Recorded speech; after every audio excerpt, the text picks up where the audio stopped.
ബിസ്മില്ലാഹിർ റഹ്മാനിർ റഹീം. അൽഹംദുലില്ലാഹി റബ്ബിൽ ആലമീൻ. വസ്സലാത്തു വസ്സലാമു അലാ അഷ്റഫിൽ മുർസലീൻ വഅലാ ആലിഹി വസഹ്ബിഹിൽ ഫായിസീൻ. പ്രവാചകന്മാർ അള്ളാഹു തെരഞ്ഞെടുത്തവർ എന്ന വിഷയത്തിലെ ഒരു ചെറിയ പ്രബന്ധമാണ് ഉദ്ദേശിക്കുന്നത്. പ്രവിശാല പ്രപഞ്ചത്തെ സംബന്ധിച്ച് വിചിന്തനം ചെയ്യുകയും അതിനു പിന്നിൽ ഒരു അലൗകിക ശക്തിയുണ്ടെന്ന് ബോധ്യമാവുകയും ചെയ്താൽ ഈ പ്രപഞ്ചത്തിലെ ബുദ്ധിയും വിവേകവുമുള്ള സൃഷ്ടിയായ മനുഷ്യന് ഒരു ചുമതലയും ഉത്തരവാദിത്വവും ഇല്ല എന്ന തീരുമാനത്തിലെത്താൻ ഒരിക്കലും സാധിക്കില്ല. തീർത്തും യുക്തിരഹിതമായിരിക്കും ആ തീരുമാനം. ഈ അന്വേഷണമാണ് ദൈവിക സന്ദേശത്തിൻ്റെ അവതരണമായ വഹിയിൽ എത്തുന്നത്. ഈ വഹി സ്വീകരിക്കുന്നതിനും പകർന്നു നൽകുന്നതിനും പ്രാപ്തിയുള്ള ദൂതന്മാർ ഉണ്ടായിരിക്കണമല്ലോ. അവരാണു പ്രവാചകന്മാർ. അവരുടെ വിശേഷങ്ങളാണ് ഈ ചെറു പഠനം കൊണ്ട് ലക്ഷ്യമാക്കുന്നത്. ബുദ്ധിയും വിവേകവുമുള്ള ജീവികളായി പൊതുവിൽ നമ്മുടെ അനുഭവത്തിലുള്ളത് മനുഷ്യർ മാത്രമാണ്. അതുകൊണ്ടുതന്നെ ദൈവദൂതുകൾ അനുസരിക്കേണ്ട ബാധ്യതയും മനുഷ്യർക്കാണ്. മനുഷ്യരെ പോലെ അനുസരണ ബാധ്യതപ്പെട്ടവരായി നമ്മുടെ അനുഭവ വലയത്തിലില്ലാത്ത ജിന്നുകളുമുണ്ട്. അപ്പോൾ ജിന്നും മനുഷ്യരുമാണ് ദൈവസന്ദേശം അനുസരിക്കാൻ ബാധ്യതപ്പെട്ടവർ. ഇവർക്കായി വഹ്യ് സ്വീകരിക്കേണ്ട പ്രവാചകന്മാരാവേണ്ടത് ജിന്നുകളോ മനുഷ്യരോ മലക്കുകളോ നോക്കാം. അള്ളാഹുവിനും സൃഷ്ടികൾക്കും ഇടയിലുള്ള മാധ്യമങ്ങളാണ് പ്രവാചകന്മാർ. വെളിച്ചവും ഇരുട്ടുമെന്ന ഇരട്ട മുഖമുള്ള മനുഷ്യ ജിന്നുകളെ വെളിച്ചത്തിൻ്റെ പാതയിൽ നയിക്കാൻ നിയോഗിക്കപ്പെടുന്നവരാണവർ. മനുഷ്യരെ സംബന്ധിച്ചിടത്തോളം ജിന്നുകൾ അപ്രാപ്യരാണ്. അതിനാൽ മനുഷ്യർക്ക് വഴികാട്ടികളാവാൻ സാധിക്കുക മനുഷ്യർക്കു തന്നെയാണ്. മനുഷ്യപ്രകൃതമേ ഇല്ലാത്ത മലക്കുകളോ മറ്റേതെങ്കിലും ജീവിവർഗങ്ങളോ മനുഷ്യരുടെ ദൂതരാകുന്നതിൽ അർത്ഥമില്ല. ആത്മീയ മനോബലം കൊണ്ട് മനുഷ്യന് കീഴിലാകുന്നവരും മനുഷ്യരെ പൂർണ്ണമായി നിരീക്ഷിച്ചും പഠിച്ചും പകർത്താൻ കഴിവുള്ളവരുമായ ജിന്നുകൾക്ക് മനുഷ്യർ ദൂതരാകുന്നത് സംഗതവുമാണ്. ജിന്നുകൾക്ക് ജിന്നുദൂതരെന്നത് പ്രമാണങ്ങളിൽ സ്ഥിരപ്പെട്ടിട്ടുമില്ല. അതിനാൽ മുർസലുകളാവാൻ തരപ്പെട്ടവർ മനുഷ്യർ തന്നെയെന്ന് മനസ്സിലാക്കാം. മനുഷ്യർ ആണും പെണ്ണും എന്ന രണ്ടു വർഗമാണല്ലോ. ഇതിൽ പ്രവാചകന്മാരത്രയും ആണുവർഗത്തിൽ നിന്നുള്ളവരാണ്. പ്രവാചകത്വത്തിൻ്റെ ഭാരിച്ച ചുമതല ആൺ പ്രകൃതിയോടാണ് ഏറ്റവും യോജിക്കുന്നത്. ചില വഹയിൻ്റെ ഭാരം പോലും അനിതര സാധാരണമാണ്. സ്ത്രീ പ്രകൃതിയോടത് യോജിക്കുന്നില്ല. സ്ത്രീ പുരുഷന്മാരുടെ ശാരീരിക ഘടന തന്നെ വ്യത്യസ്തമാണ്. സ്ത്രീക്കില്ലാത്ത വൈ ക്രോമസോമിൻ്റെ സാന്നിധ്യം പുരുഷ ശരീരത്തിൽ ടെസ്റ്റോസ്റ്റിറോൺ എന്ന ഹോർമോൺ കൂടുതൽ ഉൽപ്പാദിപ്പിക്കപ്പെടാൻ കാരണമാകുന്നു. ഈ ഹോർമോണുകളാണത്രേ പേശി വളർച്ചയെയും ശക്തിയെയും നേരിട്ട് സ്വാധീനിക്കുന്നത്. അതിനാൽ സ്വാഭാവികമായും സ്ത്രീകളെക്കാൾ കൂടുതൽ പേശീഭാരം, പേശീബലം എന്നിവ പുരുഷനാണ്. പുരുഷാസ്ഥികൾക്ക് സ്ത്രീകളുടേതിനേക്കാൾ വലുപ്പവും സാന്ദ്രതയും കൂടുതലാണ്. കായിക പ്രവർത്തനങ്ങളിൽ കൂടുതൽ കരുത്ത് പുരുഷന് കിട്ടാൻ കാരണം ഇതാണ്. ശരീരഭാഗത്തിനനുസരിച്ച് താരതമ്യം ചെയ്യുമ്പോൾ പുരുഷന്മാരുടെ ശരാശരി പേശീബലം, അപ്പർ ബോഡി സ്ട്രെങ്ത് സ്ത്രീകളേക്കാൾ 40% മുതൽ 50% വരെ കൂടുതലാണ്. താഴ്ഭാഗ പേശീബലം 25% മുതൽ 30% വരെയും കൂടുതലാണ്. പൊതുവിൽ സ്ത്രീകളുടേതിനേക്കാൾ വേഗതയും കരുത്തും പുരുഷന്മാർക്കുണ്ടാകുന്നതിന് ഇതും കാരണമാണ്. സ്ത്രീകളുടേതിനേക്കാൾ 10% മുതൽ 15% വരെ കൂടുതൽ വലുപ്പമുള്ള തലച്ചോറാണ് പുരുഷൻ്റേത്. വൃക്ക, കരൾ, ഹൃദയം തുടങ്ങിയവയും അപ്രകാരം തന്നെ. പുരുഷ ശ്വാസകോശത്തിന് 30% വരെ അധികം ഉൾക്കൊള്ളൽ ശേഷിയുണ്ട്. ഇതിനെല്ലാം പുറമെ ആർത്തവ ചക്രം, ഗർഭധാരണം, പ്രസവം, മുലയൂട്ടൽ എന്നിങ്ങനെയുള്ള ജൈവിക പ്രക്രിയ സ്ത്രീയിൽ നിക്ഷിപ്തവുമാണ്. ഈ സമയങ്ങളിൽ ഹോർമോൺ വ്യതിയാനങ്ങൾ കാരണം പെട്ടെന്നുള്ള സന്തോഷം, സങ്കടം, ദേഷ്യം, ഉത്കണ്ഠ തുടങ്ങിയ വികാരങ്ങളിലൂടെ സ്ത്രീകൾ കടന്നുപോകും. അതിനാൽ മറ്റു ചുമതലകളിൽ നിന്നെല്ലാം ഒഴിവായി അവർക്കനുകൂലമായ അന്തരീക്ഷം ഉണ്ടാക്കിയെടുക്കേണ്ടതുണ്ട്. ഇത്തരം അവിതർക്കിതമായ ജൈവിക മാറ്റങ്ങൾ തന്നെ പുരുഷന്മാർക്ക് കൂടുതൽ അവസരങ്ങൾ സൃഷ്ടിക്കുന്നുണ്ടെന്ന് മനസ്സിലാക്കാം.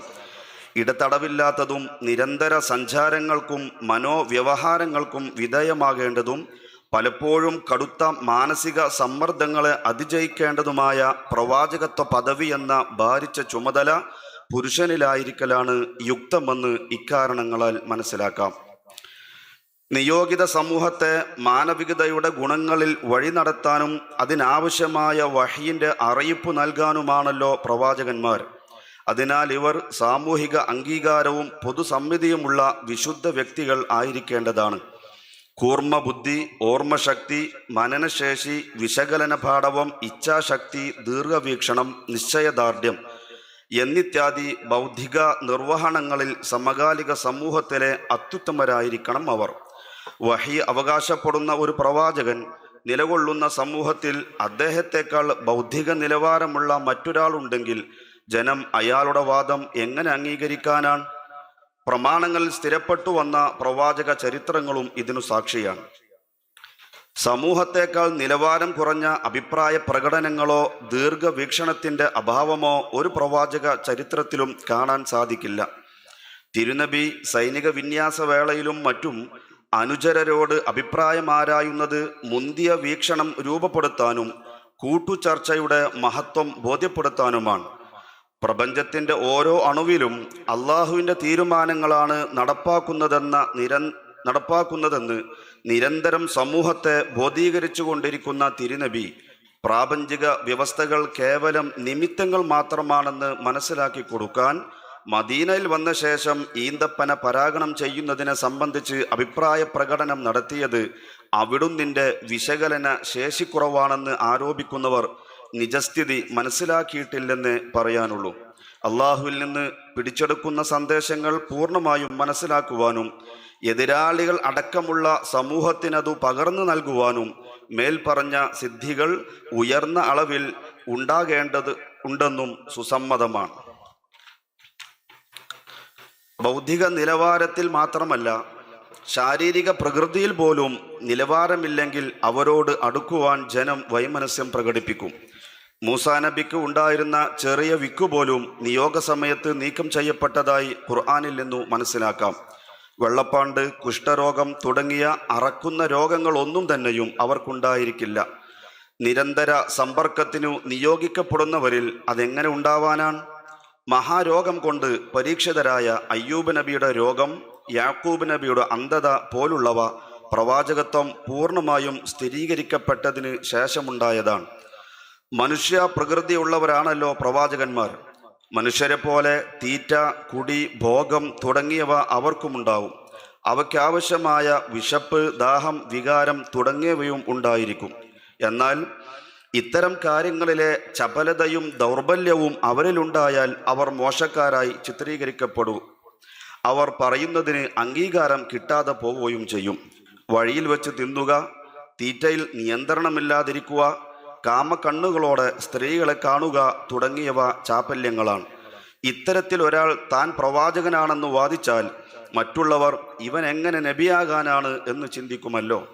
അതിരിക്കട്ടെ, മാന്യമായ തൊഴിലെന്ന് സമൂഹം നീതിപൂർവം വിലയിരുത്തുന്നതല്ലാത്ത തൊഴിലിലേർപ്പെടുന്ന ആൾക്ക് പോലും സാമൂഹിക അംഗീകാരം ലഭിക്കില്ല എന്നത് സത്യമാണ്. ഒരു നാടിൻ്റെ പ്രവാചകർ കേവലം ക്ഷുരകനോ തോട്ടിപ്പണിക്കാരനോ ആയിരുന്നാൽ അയാൾ പ്രവാചകനാണെന്ന് അംഗീകരിക്കാൻ ആളെ കിട്ടുമോ? പെരുമാറ്റ രീതിയിലും ഉന്നത നിലവാരം ഉണ്ടായിരിക്കുമ്പോഴേ ദൗത്യ നിർവഹണം സാധ്യമാകൂ. പരുക്ക സ്വഭാവക്കാരനായ ഒരാൾ സൃഷ്ടികളോടും സൃഷ്ടാവിനോടും അടുക്കുവാൻ പ്രയാസപ്പെടും. അതിലോലനായാൽ കബളിപ്പിക്കപ്പെടുകയും ചെയ്യും. സൽഗുണങ്ങളുടെ എല്ലാം പൂർത്തീകരണമാണ് തൻ്റെ നിയോഗ ലക്ഷ്യമെന്ന് തിരുനബി സ്വല്ലല്ലാഹു അലൈഹി വസല്ലം തന്നെ വ്യക്തമാക്കുന്നത് കാണാം. ഇന്നമാ ബുഇസ്തു ലിഉതമ്മിമ മക്കാരിമൽ അഖ്ലാഖ്. അതിമഹത്തായ സ്വഭാവമാണ് തങ്ങൾക്കെന്ന് അള്ളാഹു പരാമർശിച്ച തിരുമേനിയുടെ വിശിഷ്ട സ്വഭാവത്തെ മഹദി ആയിഷ ബീവി വർണ്ണിക്കുന്നത് ഇങ്ങനെ: നബി തങ്ങൾ തൻ്റെ കൈകൊണ്ട് അവിടുത്തെ പരിചാരകരെയോ ഭാര്യമാരെയോ അടിച്ചിട്ടില്ല. യുദ്ധവേളയിലല്ലാതെ ആരെയും തല്ലിയിട്ടില്ല. രണ്ടാലൊരു കാര്യം തിരഞ്ഞെടുക്കാൻ സ്വാതന്ത്ര്യം ലഭിച്ചാൽ രണ്ടിൽ ഏറ്റവും ലളിതമായതാണു നബിക്ക് ഇഷ്ടം. പക്ഷേ അത് കുറ്റകരമാണെങ്കിലോ നബി തീർത്തും അകന്നു നിൽക്കും. ഏതൊരു കുറ്റത്തിൽ ആരെ കൊണ്ടുവരപ്പെട്ടാലും അള്ളാഹുവിൻ്റെ വിധിവിലക്കുകൾ പിച്ചിച്ചീന്തിയവനെ മാത്രമേ നബി തങ്ങൾ ശിക്ഷിക്കുമായിരുന്നുള്ളൂ. സ്വന്തം കാര്യത്തിൽ നബി ആരെയും ശിക്ഷിച്ചിട്ടില്ല. സംസ്കാരശൂന്യമായ ഒന്നും നബി ആരോടും ചെയ്തില്ല. ആരെയും അതിനു സമ്മതിക്കുകയുമില്ല. അങ്ങാടിയിലൂടെ ബഹളം വച്ച് സഞ്ചരിക്കാറില്ല. തിന്മക്കെതിരെ തിന്മ കൊണ്ട് പ്രതികരിക്കാറില്ല. അതും സാരമാക്കാതെ മാപ്പു നൽകുകയായിരുന്നു വഴക്കം. സ്വഹീഹ് മുസ്ലിം. ചുരുക്കത്തിൽ, മനുഷ്യ പ്രകൃതമുണ്ടായിട്ടും ഉത്തമ സൽഗുണങ്ങൾ മാത്രം പ്രതിഫലിക്കുന്ന അത്യുന്നത നിലയിലുള്ള പ്രകാശം സ്ഫുരിക്കുന്ന ദീപങ്ങളായ വിശുദ്ധന്മാരാണ് പ്രവാചകന്മാർ. ഈ മഹത്തായ നില പരിശ്രമം കൊണ്ട് നേടിയെടുക്കാവുന്നതല്ല. മറിച്ച് അള്ളാഹുവിൻ്റെ മുൻ നിശ്ചയപ്രകാരം വഹി സ്വീകരിക്കാനുള്ളവരെ സവിശേഷമായി സൃഷ്ടിക്കുകയാണ് ചെയ്യുന്നത്. സമൂഹത്തിലെ ഉന്നതരെ പ്രവാചകന്മാരായി തിരഞ്ഞെടുക്കുകയല്ല. അതുകൊണ്ടാണ് പ്രവാചകന്മാരുടെ മാതൃ പിതൃ പരമ്പരകൾ പോലും അതിവിശുദ്ധമായിരിക്കുന്നത്. അതതു കാലങ്ങളിൽ അംഗീകൃത നിക്കാഹിലൂടെ വന്നവരല്ലാതെ ഒരാളും മാതാവിൻ്റെയോ പിതാവിൻ്റെയോ വംശാവലിയിൽ ഉണ്ടായിരിക്കില്ല. പാരമ്പര്യത്തിലൂടെ കൈമാറ്റം ചെയ്യപ്പെടുന്ന ജനിതക ഗുണങ്ങൾ അത്രയും പ്രവാചകന്മാർക്ക് ഉണ്ടായിരിക്കുമെന്നർത്ഥം. നേരത്തെ സൂചിപ്പിച്ച പോലെ പിതാക്കൾ അറിയപ്പെടാത്തവരോ അശ്ലീല പ്രവർത്തികളിൽ ഏർപ്പെട്ട മാതാക്കളുടെ മക്കളോ ആണ് പ്രവാചകത്വം അവകാശപ്പെടുന്നതെങ്കിൽ ഇവനെ ആര് നബിയാക്കി എന്ന ചോദ്യം ഉയരുകയും ചെയ്യും. വംശവിശുദ്ധിയിലൂടെയാണ് തിരുനബി ഭുജാതരായതെന്ന് അവിടുന്ന് തന്നെ വിവരിക്കുന്നത് ഇങ്ങനെ: തലമുറയായി ഏറ്റവും മുന്തിയതിലൂടെ തിരഞ്ഞെടുക്കപ്പെട്ടവനാണ് ഞാൻ പിറന്നത്. ബുഖാരി. മറ്റൊരു വചനം ഇങ്ങനെ: ഇബ്രാഹിമിൻ്റെ സന്തതികളിൽ നിന്ന് ഇസ്മായിലിനെയും അവരിൽ നിന്ന് ബനു കിനാനെയും അവരിൽ നിന്ന് ഖുറൈശിനെയും ഖുറൈശിൽ നിന്ന് ബനു ഹാഷിമിനെയും ബനു ഹാഷിം വംശത്തിൽ നിന്ന് എന്നെയും അള്ളാഹു തിരഞ്ഞെടുത്തു. സ്വഹീഹ് മുസ്ലിം. വഹി നൽകപ്പെടുന്ന പ്രവാചകന്മാരുടെ വിശേഷങ്ങൾ യുക്തി ചിന്തയിലൂടെ മനസ്സിലാകുന്നതിന് പുറമെ പ്രമാണങ്ങളിലും സ്ഥിരപ്പെട്ടിട്ടുണ്ട്. അവരിൽ നൽകപ്പെടുന്ന സന്ദേശത്തിൻ്റെ പ്രബോധനം ചുമതലയായി ഏൽപ്പിക്കപ്പെടുന്നവരാണ് മുർസലുകൾ. ഈ ചുമതല ഇല്ലാത്തവരെയും ഉൾക്കൊള്ളുന്ന പദമാണ് നബി. അതിൻ്റെ അർത്ഥം തന്നെ അള്ളാഹുവിൽ നിന്നും വാർത്ത എത്തുന്ന ഉന്നത വ്യക്തി എന്നാണ്. ഈ ഉന്നത വ്യക്തികൾ മനുഷ്യരിലുള്ള സ്വാഭാവിക അന്ധകാര പ്രകൃതിയെ സമ്പൂർണമായും മറികടന്ന പ്രകാശ ഗോപുരങ്ങളാണ്. എന്നാൽ മലക്കുകളെപ്പോലെ വിചാരങ്ങൾ ഇല്ലാത്തവരുമല്ല. അതിനാൽ അവരെക്കാൾ ഉന്നതരാണ് പ്രവാചകന്മാർ. അവരിൽ നിന്നും പ്രതിഫലിക്കുന്നത് വെളിച്ചം മാത്രമായിരിക്കണം. നീചവും നിന്ദ്യവുമായ തിന്മകൾ ഏതെങ്കിലും സമയത്ത് ബോധപൂർവമോ മറന്നോ അല്ലാതെയോ അവരിൽ നിന്നുണ്ടായാൽ പിന്നെ അള്ളാഹുവിൻ്റെ വഹി നൽകാൻ തന്നെ തിരഞ്ഞെടുത്തുവെന്ന അവകാശവാദം അപ്രസക്തമാകും. ആളുകൾ അത് അംഗീകരിക്കുമോ? ഒരിക്കലുമില്ല. അത്തരത്തിൽ ഏതെങ്കിലും കുറ്റം പ്രവാചകന്മാരിൽ നിന്ന് സംഭവിച്ചതായി ഒരു പ്രമാണത്തിലുമില്ല. മദ്യപാനം, വ്യഭിചാരം, അതിക്രമം, ദൈവകൽപ്പനയുടെ നഗ്നലംഘനം തുടങ്ങിയ പ്രകൃതിയിൽ തന്നെ തിന്മയായിട്ടുള്ള ഒരു കാര്യവും പ്രവാചകത്വത്തിന് മുമ്പോ പിമ്പോ മറന്നോ അബദ്ധവശാലോ ബോധപൂർവമോ ഉണ്ടായതായി യാതൊരു പ്രമാണവുമില്ല. അൽ-അംബിയാഉ അലൈഹിമുസ്സലാത്തു വസ്സലാം മഅസൂമുന ലാ യസ്തുറു അൻഹും ദംബുൻ വലൗ സഹ്വൻ ഐ ലാ യസ്തുറു അൻഹും ദംബുൻ അസ്ലൻ ലാ കബീറത്തുൻ വലാ സ്വഗീറ ലാ അംദൻ വലാ സഹ്വൻ ലികറാമത്തിഹിം അലല്ലാഹി തആല അൻ യസ്ദുറ അൻഹും ദംബുൻ. ജംഉൽ ജവാമി മശറഹിൽ മഹല്ലി. ചില സംഭവങ്ങളെ പർവ്വതീകരിച്ചും കൂട്ടിച്ചേർക്കൽ നടത്തിയും പലരും ദുരാരോപണങ്ങൾ ഉന്നയിക്കുകയാണ് ചെയ്യുന്നത്. ചില ഉദാഹരണങ്ങൾ നോക്കാം. വലഖദ് ഹമ്മത് ബിഹ എന്ന് തുടങ്ങുന്ന ആയത്തിൽ ഹമ്മ ബിഹ എന്ന് യൂസുഫ് നബിയെ സംബന്ധിച്ച് അള്ളാഹു പറയുന്നുണ്ട്. ഒരു മിന്നായം പോലെ മനസ്സിൽ വരുന്ന തോന്നലിനാണ് ഹമ്മ എന്ന് പറയുന്നത്. ബീവി സലീഹ നിരന്തരം യൂസുഫ് നബിയെ പ്രാപിക്കാൻ ശ്രമിക്കുകയും ഒരു സന്ദർഭത്തിൽ ഒരു മിന്നായം പോലെ തൻ്റെ മനസ്സിൽ അവരെ പ്രാപിച്ചാലോ എന്ന ചിന്ത വന്നുപോയതുമാണ് ഇവിടെ പരാമർശിച്ചിരിക്കുന്നത്. ദ്വിമാന പ്രകൃതമുള്ള മനുഷ്യനായ യൂസുഫ് നബിയിൽ അതിവേഗം ഒരു ചിന്ത കടന്നുപോയത് എങ്ങനെയാണ് പാപവും തിന്മയുമാവുക? ആ ചിന്ത നിലനിൽക്കുകയോ തീരുമാനമായി മാറുകയോ പോലും ചെയ്തിട്ടില്ല. എന്നിരിക്കെ ഇല്ലാ വചനങ്ങൾ കൂട്ടിച്ചേർത്തു മാത്രമേ യൂസുഫ് നബിയെ പാപിയായി ഖുർആൻ ചിത്രീകരിച്ചു എന്ന് ആരോപണം ഉന്നയിക്കാൻ സാധിക്കൂ. വിലക്കപ്പെട്ട കനി ഭക്ഷിക്കരുതെന്ന നിർദ്ദേശത്തിനെതിരെ ആദം നബി പ്രവർത്തിച്ചു എന്നത് മറ്റൊരു ആരോപണം. ആദമിൻ്റെ സൃഷ്ടിപ്പിനു ശേഷം സ്വർഗത്തിലാണ് ഈ സംഭവം.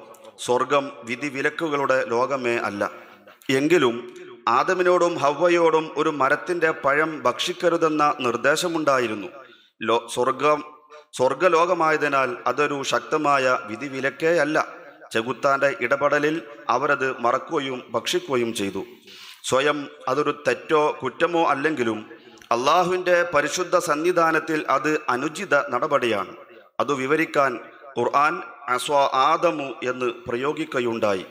അത് പൊക്കുപിടിച്ചാണ് ആദമിനെ കുറ്റവാളിയായി ചിത്രീകരിക്കുന്നത്. യേശുവിൻ്റെ ക്രൂശുമരണം വരെയുള്ള മുഴുവൻ തലമുറയും പേറാൻ മാത്രം വലിയ പാപമാണിതെന്നാണ് ക്രൈസ്തവ സഭ വിശ്വാസം. വിശുദ്ധിയുടെ വിളനിലങ്ങളായ പ്രവാചകന്മാരെ പറ്റി വികൃത ചിത്രമാണ് ബൈബിൾ നൽകുന്നത്. മദ്യലഹരിയിൽ സ്വന്തം പെൺമക്കളെ ഭോഗിച്ച് ഗർഭിണിയാക്കുന്ന ലൂത്ത്, ധിക്കാരം കാണിച്ച് നാടുവിടുന്ന യൂനുസ്, വ്യഭിചരിക്കുകയും അന്യന്റെ ഭാര്യയെ മോഹിച്ച് സ്വന്തമാക്കാൻ കൊലപാതക ശ്രമം വരെ നടത്തുകയും ചെയ്യുന്ന ദാവൂദ് എന്നിങ്ങനെ പോവുകയാണ് ബൈബിളിലെ വിശുദ്ധരുടെ അവസ്ഥ. നിയോഗ ലക്ഷ്യത്തിന് പോലും വിഘ്നമാണെന്ന് ചിന്തിക്കാതെ പ്രവാചകന്മാർക്കും തെറ്റുപറ്റാമെന്ന സിദ്ധാന്തമാണ് അവർ മുന്നോട്ട് വെക്കുന്നത്. ഏൽപ്പിക്കപ്പെട്ട ദൗത്യം യാതൊരു കുറവോ കൂട്ടലോ ഇല്ലാതെ പ്രബോധിത സമൂഹത്തിന് എത്തിച്ചു കൊടുക്കലാണല്ലോ മുർസലുകളുടെ ബാധ്യത. അക്കാര്യത്തിൽ ഭംഗം വരുന്ന എന്തെങ്കിലും കാര്യമുണ്ടാകുന്നത് പ്രവാചകന്മാർക്ക് നൽകപ്പെട്ടിട്ടുള്ള വിശുദ്ധിക്കും സുരക്ഷയ്ക്കും വിരുദ്ധമാണ്. അതിനാൽ തൻ്റെ ദൗത്യ നിർവഹണത്തിൽ അള്ളാഹു പറയാത്തത് പറയുകയോ പറഞ്ഞത് മൂടിവെക്കുകയോ ആയ യാതൊരു സംഭവവും പ്രവാചകന്മാരിൽ നിന്ന് ഉണ്ടായിട്ടില്ല. അത്തരത്തിൽ ദുർവ്യാഖ്യാനിക്കപ്പെട്ട ഒരു സംഭവത്തെ ചൊല്ലി തിരുനബിയുടെ പ്രവാചകത്വം കേവലം അവകാശവാദമായിരുന്നുവെന്ന് പല പശ്ചാത്തല ചരിത്രകാരന്മാരും ആരോപണം ഉന്നയിക്കുന്നുണ്ട്. സംഭവത്തിൻ്റെ നിജസ്ഥിതി ഇങ്ങനെ: മക്കയിൽ പ്രബോധനം തുടങ്ങിയ ആദ്യ വർഷങ്ങളിലാണിത് നടന്നത്. അറബികൾ ആരാധിച്ചു കൊണ്ടിരിക്കുന്ന ലാത്ത, ഉസ്സ, മനാത്ത തുടങ്ങിയ അനേകം ആരാധ്യ ബിംബങ്ങളൊന്നും ഇലാഹുകളല്ലെന്നും അള്ളാഹു മാത്രമാണ് ഇലാഹെന്നും തിരുനബി ശക്തമായി ബോധീകരിച്ചു കൊണ്ടിരിക്കുകയാണ്. വിശുദ്ധ ഖുർആനിൽ അടിക്കടി ഇക്കാര്യം വ്യക്തമാക്കുന്ന ആയത്തുകൾ ഇറങ്ങുകയും ചെയ്യുന്നു. ബഹുദൈവാരാധകർ അതിൽ വിളറി പൂണ്ട് മുസ്ലിമീങ്ങൾക്കു നേരെ പ്രത്യക്ഷ പീഡനമുറകൾ വരെ സ്വീകരിക്കുവാൻ തുടങ്ങി. ജീവിതം ദുരിതപൂർണമായപ്പോൾ സുരക്ഷിത ഇടം നേടി ഏതാനും വിശ്വാസികൾ ഹബശയിലേക്ക് പലായനം ചെയ്യുക പോലുമുണ്ടായി. ആ ഇടക്കാണ് ബഹുദൈവ വിശ്വാസികൾ മലക്കുകളെ അള്ളാഹുവിൻ്റെ പെൺമക്കളായും ദേവികളായും ചിത്രീകരിക്കുന്നതിനെതിരെയും ലാത്ത, ഉസ്സ, മനാത്ത എന്നീ പെൺദൈവങ്ങളെ പേരെടുത്ത് വിമർശിച്ചും സൂറത്തു നജ്മ് അവതരിക്കുന്നത്. മുശ്രിക്കീങ്ങളും അടങ്ങുന്ന ഒരു സദസ്സിൽ ഇത് നബി പാരായണം ചെയ്യുമ്പോൾ പിശാജ് ഒരു വേല ഒപ്പിച്ചു.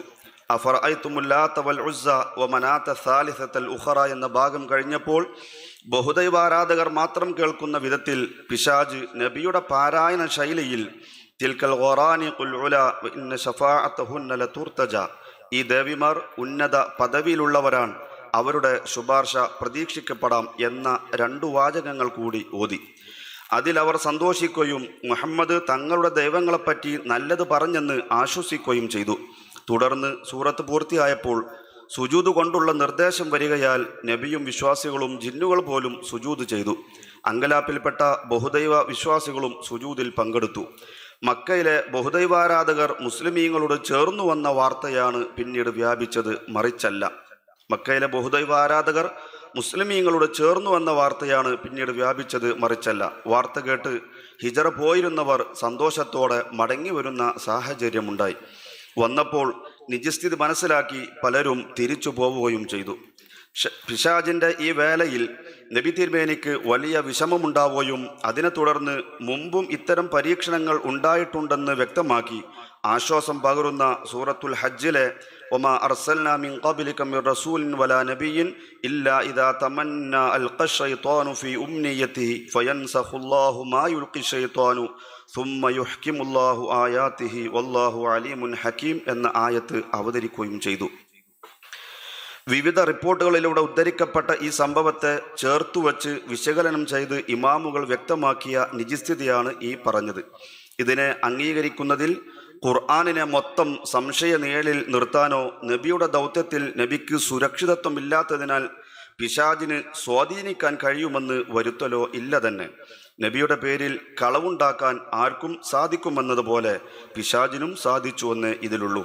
എന്നാൽ ആ കളവ് നബിയുടേതായി നിലനിൽക്കുകയോ അത്തരത്തിൽ ഒരു വിശ്വാസിയെങ്കിലും ചിന്തിച്ചിട്ടുണ്ടെന്ന് പോലുമോ ഒരു റിപ്പോർട്ടിലും ഇല്ല. ഉണ്ടായ ചരിത്രങ്ങളെ പിന്നീട് പലരും പല നിലക്ക് ഉദ്ധരിക്കുമല്ലോ. ഉദ്ധരിക്കുന്നവരിൽ കള്ളന്മാരും വ്യാജന്മാരും ഉണ്ടാവുകയും ചെയ്യും.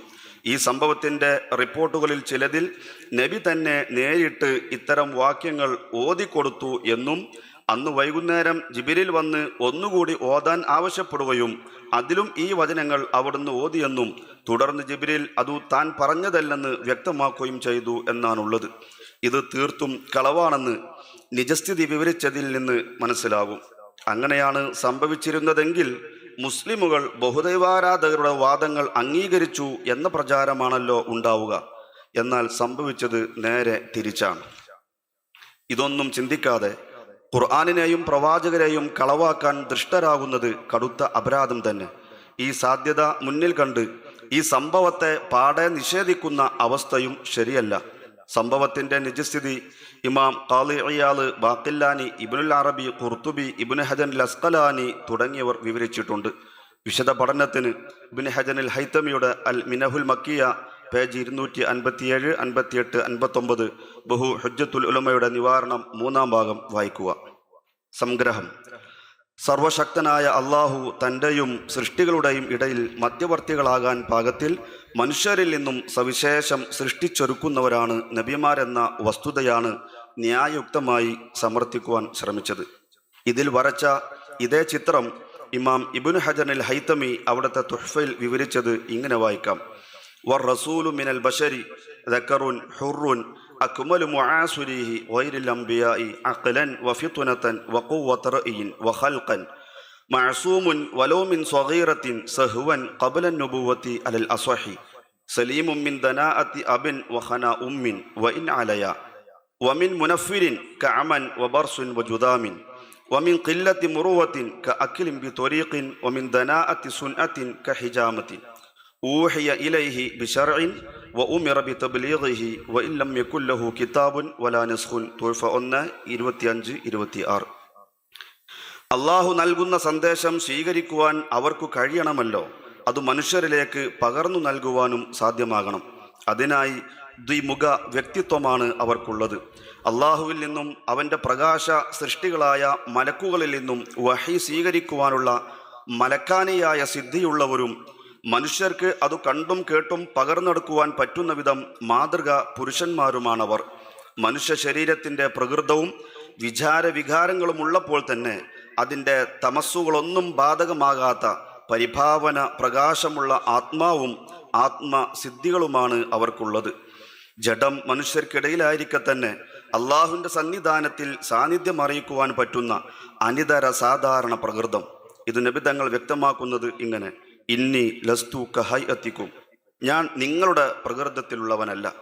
അബീതു ഇൻദ റബ്ബി വഹുവ യുത്ഇമുനി വയസ്ഖീനി, ഞാൻ എൻ്റെ റബ്ബിൻ്റെ അടുക്കൽ രാപാർക്കും, അവൻ എന്നെ ഭക്ഷിപ്പിക്കുകയും കുടിപ്പിക്കുകയും ചെയ്യും.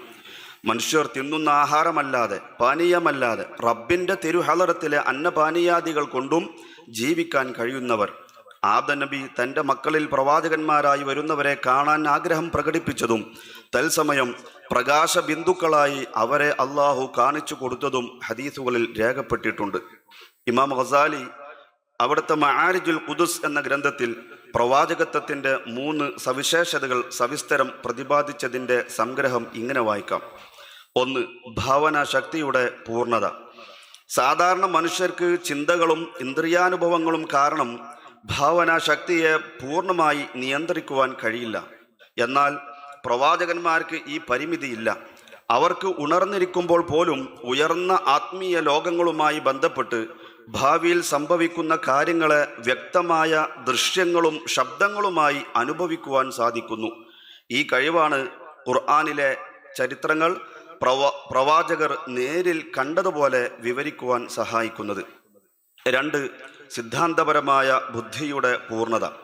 സാധാരണക്കാർക്ക് പഠനത്തിലൂടെയോ ചിന്തയിലൂടെയോ മാത്രമാണ് അറിവ് ലഭിക്കുന്നത്. എന്നാൽ പ്രവാചകന്മാർക്ക് ഈ വഴികളൊന്നും ആവശ്യമില്ല. അവരുടെ ബുദ്ധിയുടെ പൂർണ്ണത കാരണം എല്ലാ കാര്യങ്ങളെക്കുറിച്ചുമുള്ള അറിവ് അതിൻ്റെ തെളിവുകളോടെ ആത്മീയ ലോകത്ത് നിന്ന് ഒറ്റയടിക്ക് ലഭിക്കുന്നു. 3. ആത്മശക്തിയുടെ പൂർണ്ണത. പ്രവാചകന്മാരുടെ ഏറ്റവും മുന്തിയ സിദ്ധിയാണിത്. സാധാരണ മനുഷ്യരുടെ മനസ്സിന് അവരുടെ ശരീരത്തിൽ മാത്രമേ സ്വാധീനം ചെലുത്താൻ കഴിയൂ. എന്നാൽ പ്രവാചകന്മാരുടെ ആത്മശക്തി വളരെ ശക്തമായതിനാൽ അവരുടെ ഇച്ഛാശക്തിക്ക് പ്രകൃതിയിൽ പരിവർത്തനങ്ങൾ വരുത്താൻ സാധിക്കുന്നു. ഇത് മഴ പെയ്യിക്കാനും രോഗം മാറ്റാനും അത്ഭുതങ്ങൾ പ്രവർത്തിക്കാനും മറ്റും അവരെ സഹായിക്കുന്നു. ഈ കഴിവ് നന്മക്ക് ഉപയോഗിക്കുമ്പോൾ അത്ഭുതങ്ങളായി കണക്കാക്കപ്പെടുന്നു. ഈ 3 സവിശേഷതകളും പൂർണ്ണമായി ലഭിച്ച വ്യക്തികളാണ് യഥാർത്ഥത്തിൽ മനുഷ്യവർഗത്തിൽ ഏറ്റവും ഉന്നതർ. അവരാണ് പ്രവാചകന്മാർ. മആരിജുൽ ഖുദുസ് ഫി മാരിഫത്തി മദാരിജിൻ നഫ്സ് 135 മുതൽ 140 വരെ. മനുഷ്യരിലെ ഏറ്റവും ഉയർന്ന വിഭാഗമാണ് അൽ മുഫഹമൂൻ എന്നറിയപ്പെടുന്നവർ. അത്യുന്നത മാനസിക നിലവാരത്തിലുള്ളവരും ഇലാഹി സിദ്ധിയാൽ പ്രത്യേക വ്യവസ്ഥിതി സ്ഥാപിക്കാൻ കഴിയുന്നവരുമായ ഇവർ വാനലോകത്തു നിന്നും ദിവ്യമായ അറിവുകൾ ലഭിക്കുന്നവരാണ്. ഇക്കാര്യത്തിൽ അവർ പല വിഭാഗങ്ങളും പല വിശേഷണങ്ങളിൽ അറിയപ്പെടുന്നവരുമാണ്. ഇവരിലെ എല്ലാ സിദ്ധികളും സമ്പൂർണമായവരെയാണ് അള്ളാഹു നബിമാരായി തെരഞ്ഞെടുക്കുന്നത് എന്നിങ്ങനെ ഷാഹ് വലിയുല്ലാഹി ദഹ്ലവി അവിടുത്തെ ഹുജ്ജത്തുല്ലാഹിൽ ബാലിഗയിൽ സവിസ്തരം വിവരിച്ചിട്ടുണ്ട്. പേജ് 184. ഇസ്ലാം വിഭാവനം ചെയ്യുന്ന പ്രവാചകന്മാരുടെ വിശുദ്ധിക്ക് നേരെ ഇസ്ലാമിക പ്രമാണങ്ങൾ തന്നെ സാക്ഷി നിൽക്കുന്നുവെന്ന കുപ്രചാരണം ഒട്ടും വിലപ്പോവുകയില്ല തന്നെ. മാത്രമല്ല, ഖുർആൻ മുന്നോട്ട് വെക്കുന്ന ആശയങ്ങൾ എന്താണെന്ന് വിശദീകരിക്കുവാൻ ഖുർആൻ തന്നെ ചുമതലപ്പെടുത്തിയ പ്രവാചകരെയും ഇമാമുകളെയും ഇസ്ലാമിക അടിസ്ഥാന തത്വങ്ങളെയും അവഗണിച്ച് പരിഭാഷകളെ മാത്രം അവലംബിച്ചു വിമർശിക്കുകയും ആരോപണം ഉന്നയിക്കുകയും ചെയ്യുന്ന രീതിയാണ് കണ്ടുവരുന്നത്. ഒരു സിസ്റ്റത്തെ അതിൻ്റെ മെത്തഡോളജി പരിഗണിക്കാതെ വിമർശിക്കുന്ന അക്രമവും അനീതിയുമാണത്. പ്രവാചകന്മാർക്കെതിരെ ആരോപണം ഉന്നയിക്കാൻ നിദാനമായ സംഭവങ്ങളും പ്രയോഗങ്ങളുമെല്ലാം വിശുദ്ധ ഖുർആനിൽ നിന്നും ഹദീസിൽ നിന്നും മറ്റു ഇസ്ലാമിക ഗ്രന്ഥങ്ങളിൽ നിന്നും മാത്രമാണ് ആരോപകർക്ക് ലഭിക്കുന്നതെന്നാണ് ഏറെ കൗതുകകരവും വിരോധാഭാസവും. സത്യവിശ്വാസത്തിൽ ഉറച്ചു നിൽക്കുവാൻ അള്ളാഹു നമ്മെ അനുഗ്രഹിക്കട്ടെ. വൽഹംദുലില്ലാഹി റബ്ബിൽ ആലമീൻ. വസ്സലാമു അലൈക്കും വറഹ്മത്തുള്ളാഹി വബറകാതുഹു.